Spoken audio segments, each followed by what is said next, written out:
Hi அஸ்ஸலாமு அலைக்கும். நீங்கள் ஒரு ஸ்மால் பிஸ்னஸ் ஓனராக இருக்கீங்க அப்படின்னா ஸ்டார்டிங்கில் இந்த மிஸ்டேக் வந்து எல்லாருமே பண்ணியிருப்பீங்க, நானுமே பண்ணியிருக்கேன். அந்த மிஸ்டேக்கை இனிமேல் சரி பண்ணிக்கோங்க. என்னோடய எக்ஸ்பீரியன்ஸில் நான் ஷேர் பண்ணுற வீடியோ தான் இது. வீடியோ ஃபுல்லாக பார்த்தீங்கன்னா கண்டிப்பாக உங்களுக்கு புரியும். ஓகேவா? ஃபஸ்ட்டு நீங்கள் என்ன ப்ராடக்ட் சேல் பண்ணுறீங்களோ அதை கஸ்டமருக்கு கொடுப்பீங்க. அதாவது இப்போ எக்ஸாம்பிளுக்கு நான் என்ன சேல் பண்ணுறேன் அப்படின்னா, நான் என்னோடய ப்ராடக்ட் என்னோடய கஸ்டமருக்கு கொடுக்குறேன் அப்படின்னா ஒரு 2-3 டேஸ் கழித்து மெசேஜ் பண்ணி கேட்பேன், ஸ்டெயின் எப்படி இருந்தது, எல்லாம் ஓகேவா அப்படின்னு சொல்லிட்டு. நான் பண்ண தப்பு அதுதான்.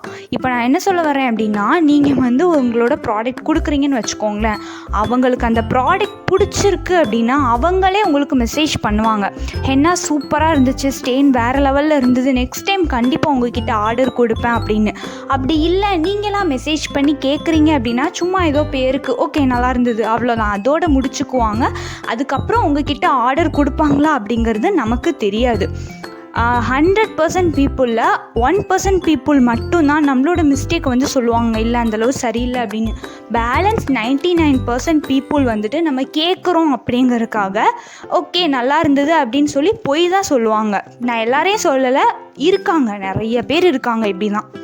கேட்காம அப்போ ஒருத்தவங்களோட ரிவ்யூ எப்படி தெரிஞ்சுக்கிறது அப்படின்னீங்கன்னா, நீங்கள் கேட்கக்கூடாது. அவங்களுக்கு பிடிச்சிருந்தா அவங்களே சொல்லுவாங்க. அதுக்காக நீங்கள் வெயிட் தான் பண்ணணுமே தவிர கேட்கக்கூடாது.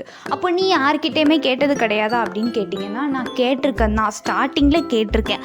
இப்போ என்கிட்ட ஆர்டர் கொடுக்குற எல்லார்கிட்டையும் நான் மெசேஜ் பண்ணி கேட்குறது பட் ஒரு 5 டைப்ஸ் ஆஃப் பீப்புள்ஸ் கிட்ட நான் என்னோடய ரிவ்யூ கேட்பேன். அந்த 5 டைப்ஸ் ஆஃப் பீப்புள்ஸ் யார், நான் எதுக்காக அவங்கக்கிட்ட மட்டும் ரிவ்யூ கேட்குறேன் அப்படிங்கிறத நான் பார்ட் 2 வீடியோவில் சொல்கிறேன். அந்த வீடியோ உங்களுக்கு வேணும் அப்படின்னா நம்ம ஐடியை மறக்காமல் ஃபாலோ பண்ணிக்கோங்க. இந்த வீடியோ பிடிச்சிருந்தா லைக் பண்ணிவிட்டு நம்ம ஐடிக்கு சப்போர்ட் பண்ணுங்கள். டாடா.